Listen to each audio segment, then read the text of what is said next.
New protests across the West calling for a ceasefire in Gaza. And from workplaces to college campuses, tensions are rising. The heated debate over the conflict in the Middle East has now led USC to cancel a commencement speech by its 2024 valedictorian who has publicly supported Palestinians. I do think it leaves a negative mark on our school because I think it shows that as students we're not allowed to exercise our freedoms or else we'll be punished for it. And good evening, everyone. Welcome to West Coast Wrap. I'm Alex Savage. USC's provost says that commencement speech was canceled over substantial security concerns. The decision being praised by some pro-Israel groups and criticized by free speech advocates. Fox 11's Christina Gonzalez has reaction tonight from the student at the center of this controversy. You're already seeing some of this on campus where students are saying, I think she should be able to speak. I know that she still wants to speak. She is USC valedictorian Elsa Tabassum, whose graduation speech was canceled by school officials, citing security concerns during ceremonies which can attract thousands and thousands of people. Her USC bio reads she studies biomedical engineering with a minor in resistance to genocide. Pro-Palestinian views that have drawn complaints from many pro-Israel groups, including the student group Trojans for Israel. Every student is entitled to free expression, including informed and nuanced criticism of the Israeli government and the Israeli government's policies. The line is crossed for the Jewish community when an individual delegitimizes the right of the Jewish people to self-determine in their indigenous homeland and calls for the abolishment of the State of Israel. He refers to Tabassum's Instagram bio link to this page on Palestine, reading Israel was being, quote, occupied by the State of Israel, with further links to, quote, decolonized Palestine. Such a disservice, just such a disservice to our community and to, incoming Jewish students who want to feel safe on this campus. Tabassum herself has reacted to the accusations and speech cancellation only in statements reading in part, quote, anti-Muslim and anti-Palestinian voices have subjected me to a campaign of racist hatred because of my uncompromising belief in human rights for all. She's also questioning the whole security issue as her students reading her posts. They didn't really provide her with any concrete proof of what exactly they're deeming as a security threat. What is more, say pro-Israel students, when they quote this idea of safety and security, right, it characterizes the Jewish community as this overly influential and threatening community, which historically has been an anti-Semitic trope. And that was Fox 11's Christina Gonzalez reporting for us tonight. For a second straight day, we have seen protests across the West tied to the conflict in the Middle East. Today, Google employees in California and Washington rallied outside of their workplaces. They called for Google to end what's called Project Nimbus. They say this $1.2 billion contract develops technology they believe will benefit Israel's military. And as tech workers, we say that we do not want our labor to be used to further this genocide. We do not want to be complicit in war profiteering. We will definitely not stop fighting until not just, again, Project Nimbus is dropped, but until Palestine is free. Google did not reply to an email asking for comments on Project Nimbus or today's protests. 26 people arrested for blocking the Golden Gate Bridge for several hours yesterday will be freed for now. The California Highway Patrol arrested those protesters on charges that included suspicion of blocking access to the bridge, failure to follow lawful orders, and conspiracy, a possible felony. The San Francisco District Attorney said today her office does have to free them since she has faced a 48-hour deadline to charge or release them. Unfortunately, in order for us to make a decision on what would normally be the 48-hour clock, it would not be sufficient legally. And so it puts us having to make the decision today. The district attorney also said the CHP still has to turn over evidence pertaining to the case, including video of the suspects on the bridge. 46 people arrested during similar protests that happened in Seattle have now bailed out of jail. Those protesters blocked the main road heading into Seattle-Tacoma International Airport. And as Fox 13's A.J. Janavel reports tonight, the airport did get a heads up that protesters could be on the way.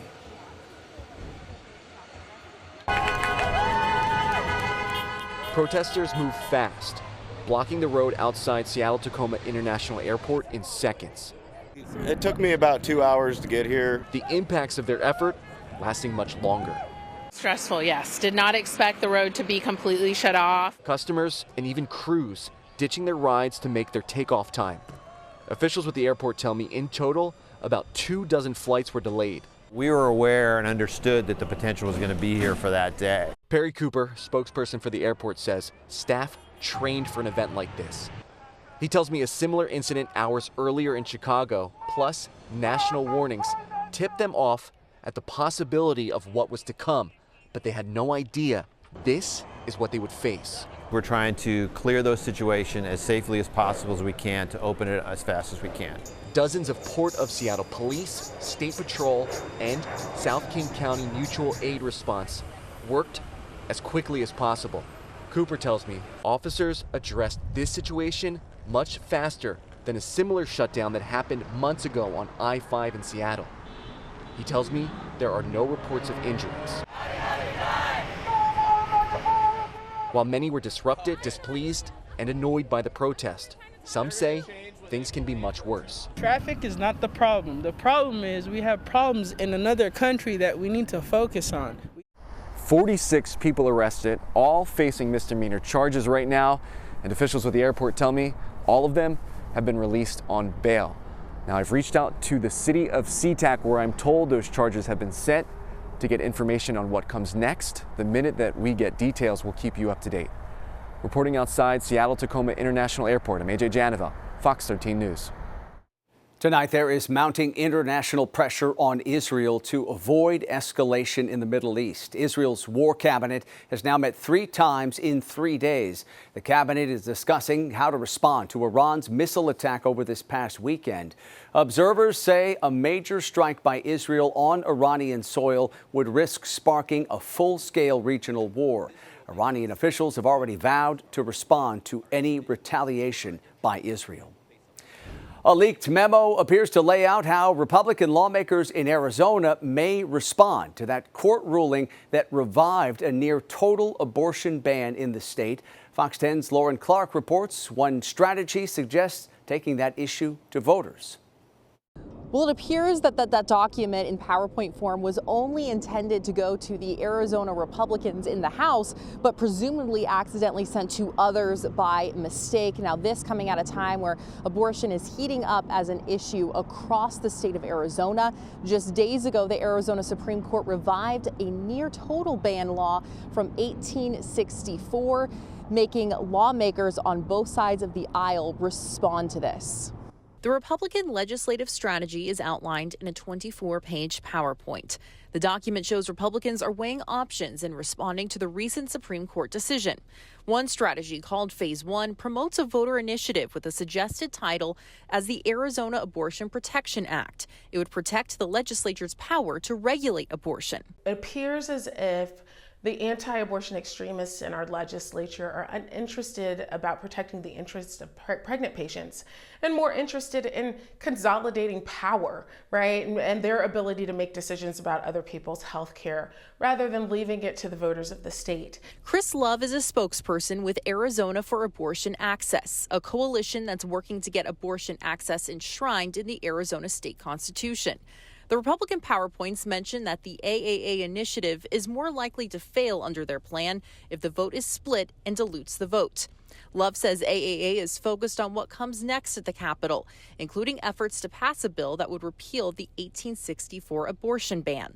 Democrats may be aided by a few Republicans who currently possess a razor-thin majority. Kathy Herod, president of Center for Arizona Policy, has praised the Supreme Court decision and is calling on Republicans to back the ruling. Our legal analysis is ongoing about the potential for multiple ballot referrals.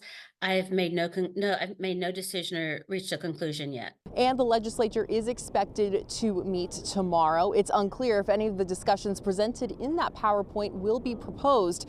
However, in a statement to Fox 10, House Republican Speaker Ben Toma said that document presented ideas drafted for internal discussion. Reporting here in Phoenix, Lauren Clark, Fox 10 News. Coming up tonight here on West Coast Wrap, an eye-catching scene on a Southern California beach captured in this viral video. A motorboat racing ashore and dropping off a number of people believed to be migrants. Coming up tonight, the action local leaders are demanding.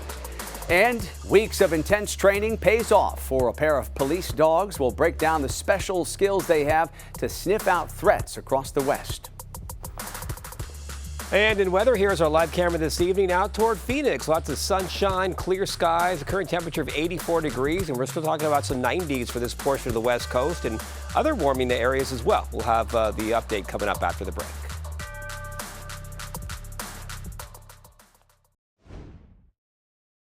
About approximately 10 people hopped out of the boat, ran into the Carlsbad neighborhoods, and were picked up by an SUV and driven away. San Diego County Supervisor Jim Desmond says something has to be done about migrants being smuggled into the U.S. by boat. He reposted these images that are getting a lot of attention online. They show a speedboat full of people believed to be migrants rushed onto a beach in Carlsbad near San Diego Saturday. Carlsbad's mayor says he's particularly concerned about cases like this because migrants are not being screened upon arrival for potential asylum claims. And the boat pulled up high speed with zero regard to safety. We don't know if these men were simply migrants or whether they were just looking for a better life, or if they were on terrorist watch lists, or if they were human traffickers, or if they were smuggling drugs or weapons. San Diego area Congressman Mike Levin believes a maritime border security bill could help to address situations like this. That bill would double the range in which Customs and Border Patrol agents can operate at sea. Congressman Levin has asked House Speaker Mike Johnson to bring that bill to the House floor immediately. House Republicans delivered 2 articles of impeachment today for Homeland Security Secretary Alejandro Mayorkas. The GOP-controlled House accuses Mayorkas of failing to enforce immigration and border security laws. Congressional Democrats call the move a partisan stunt, and the Democrat-controlled Senate is expected to table the issue instead of holding a full trial. Impeachment should never be used to settle a policy disagreement. This will be a first time in history that we've not had an impeachment hearing after receiving those articles of impeachment. This sets a horrible precedent for the future. Our immigration system, however, is fundamentally broken. Only Congress can fix it. A decision from the Senate is expected to come by tomorrow. The last time a sitting member of a president's cabinet was impeached was back in 1876. Convicted killer Scott Peterson appeared in court this morning via Zoom from a state prison. Peterson is seeking a new trial with help now from the LA Innocence Project. That's a nonprofit that represents people who may have been wrongfully convicted. A screen showed Peterson nearly 100 miles away in Mule Creek State Prison. Today, his lawyers asked the court to seal the identities of potential new witnesses, but then withdrew that request after prosecutors told the court much of the information is already public. They're laying the groundwork right now in making these preliminary motions to get the information that will provide the gravamen, the heart of this motion for a new trial. And so the next motion is the defense motion to compel DNA testing on a bunch of different items. And one of those items includes a hammer linked to a burglary right across the street from the Peterson family home. Peterson was convicted of killing his wife Lacey and their unborn son more than 20 years ago in Modesto. A new report out on the deadly wildfires in Maui has found that limited equipment and a lack of mutual aid agreements hampered the response to those fires last August. The report by the Western Fire Chiefs Association says that due to limited resources, crews had to use personal vehicles and even a moped to rescue residents. That fire resulted in the deaths of 101 people and the destruction of thousands of homes. The after-action report recommends keeping relief fire equipment fully stocked, creating a statewide mutual aid program, and implementing an evacuation plan for residents who speak different languages. Shifting now to weather here in the West, and winter-like weather returned to central Colorado today. These images posted to social media show intense snow showers south of Denver this morning. In other parts of that state, people are being warned about strong winds that could potentially increase the risk of wildfires. For more, let's bring in KTVU meteorologist Mark Tamayo, who is tracking the West spring storms. Some folks getting showers and snow, and other folks seeing a warm-up. Yeah, seeing a bit of everything out there. It's just amazing. For that one story, Alex, you're talking about snowfall, and then the next day, an increase in the fire danger. So yeah, you can see the active weather over portions of Colorado over the past 24 hours. All the clouds in place and the radar imagery picking up on the rain and some snow showers as well. As we back out the maps, it looks like a fairly quiet weather pattern from Los Angeles toward Eureka, California, toward Portland and Seattle. As you can pick out here closer to up in the Pacific Northwest, some scattered rain showers showing up, at least on the radar. And this was the scene up in Seattle today, picking up on the cloud cover. High today of 54 degrees down in San Francisco. A nice sunny day out there. Temperatures have been trending up since we had that cool weekend in the upper 60s in San Francisco. And then in Southern California, nearby Santa Monica, showing you a nice beach day. Temperatures in Los Angeles in the upper 70s, 79 degrees. Current numbers out there, it is still 61 degrees in Salt Lake City. Seattle is 51. San Francisco has cooled off to 63, and Las Vegas in the upper 70s, 79 degrees. In Phoenix, it's a warm forecast. What you would expect, I guess, this time of year. Temperatures starting out the day in the 60s at 8 o'clock, on track to reach the lower 90s by about 3 or 4 o'clock in the afternoon hours. And then it's still fairly warm as we head into Wednesday evening. So this is the radar forecast, at least the rain and the snow forecast. And as you can see here, there's not a lot to show you, so no major storms to talk about in your Wednesday outlook. And here's kind of the breakdown over the next several days for Seattle. We are expecting some sunshine for your Wednesday. Temperatures still on the cool side in the upper 50s. For San Francisco, temperatures warming up into the lower 70s. Some clouds in the morning, clearing out into the afternoon hours. Out toward Denver, there is a cool down on the way. You can see for Thursday and into Friday, a sharp drop in those numbers from the 70s tomorrow to the 50s by Thursday. And then for Southern California, with just a typical pattern with the clouds in the morning, clearing in the afternoon hours. And if you want the heat, we have that as well out toward Phoenix. We talked about the low 90s, and it looks like temperatures will continue to warm back up into Thursday and into Friday. So Alex, as you can see, it looks like a quiet weather pattern. No major storms to talk about. And some parts of the West will be heating up over the next couple days. All right, a nice little warm-up. Mark, thank you. One of the West's newest crime-fighting canines is going to be put to work in Nevada, Arizona, and California. Fox 5's Shana Kalafi spoke with handlers in Las Vegas about how the dog named Scarlet and another canine officer have developed some special skills. Wilbur and Scarlet were both born for police work. The Black Labradors were raised to be police dogs at Auburn University in Alabama and just finished an intensive 6-week training with their Las Vegas handlers for both firearms and explosives detection. There's emerging threats in the world today as we know it, and this is going to be our ability to deter bad actors. But these are not your usual bomb-sniffing dogs. A vaporwave dog emits detects explosives and firearms on the move. So similar to a wake that a boat leaves in its path, it also emits that smell, those heat plumes. Wilbur will be a familiar sight on Fremont Street alongside DPS officers with flex and problem-oriented teams, able to sniff out firearms that could be illegal, but his skills will also be put to use all around town. Major events, sporting events, the concert series that we have, there's just a lot of opportunity for the K9 to get out there. Scarlet will work with fire crews on the city's elite bomb squad, answering calls not only here, but also in Southern California and Arizona. This is the bomb squad's 50th year anniversary of being an accredited bomb squad, so we're very happy to have him this year. At Monday's City Hall ceremony, Wilbur and Scarlet got lots of treats, new patches to wear, and dog bowls that will be engraved with their names. I don't want to create an HR issue, but I think I can safely say these two pups are among the cutest employees we have in this city. Shana Kalafi, Fox 5 News, local Las Vegas. Coming up tonight on West Coast Wrap, after years of mounting complaints from concert goers, the feds appear ready to go after Live Nation. We'll break down what a lawsuit could mean for the country's biggest event ticketing agency. Plus, this is a different way to take a drop on the golf course. Why 1,000 balls were dropped onto one course in Arizona.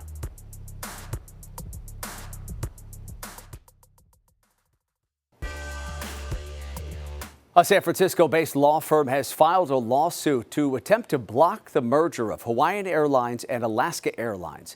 The Alioto law firm filed that suit on behalf of 8 airline passengers. The suit alleges Alaska Airlines' proposed $1.9 billion acquisition of Hawaiian Airlines will lead to higher prices, job layoffs, and fewer flights. The proposed merger is currently being investigated by the U.S. Department of Justice. The nation's biggest concert promoter and ticket website may soon be the subject of a new federal lawsuit. Fox's Madison Allworth reports on the brewing lawsuit against Live Nation.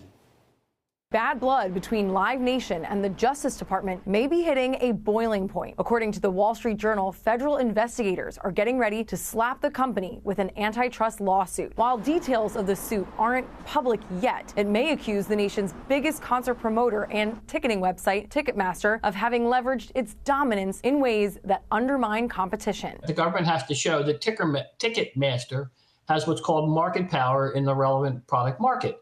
And market power on the back of an envelope means the ability to kind of raise prices and not lose market share. The DOJ began investigating Live Nation and Ticketmaster in early 2022 after a slew of accusations over high ticket fees, poor customer service, and anti-competitive practices. The probe, however, didn't make headlines until the botched ticket sale of Taylor Swift's Eras Tour later that year. Now, legal experts say this lawsuit could spark major changes for both companies, which merged in 2010. We very well could be heading for a breakup. I mean, the government may very well have buyer's remorse for having let this thing go through. While Live Nation and Ticketmaster haven't commented on this rumored lawsuit, in an essay published last month, the head of Live Nation's corporate affairs defended the company against accusations of a monopoly and threw the blame on artists, teams, and venues who set the prices. Dan Wall writing, quote, Ticketmaster and other primary ticketing companies provide the technology and services that venues need to manage and market shows, sell tickets, and validate tickets for entry.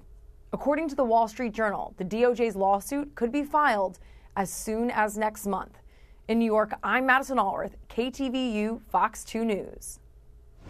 Finally tonight, an unusual sight at a charity golf tournament in Phoenix. 1,000 golf balls were dropped from a helicopter onto the course.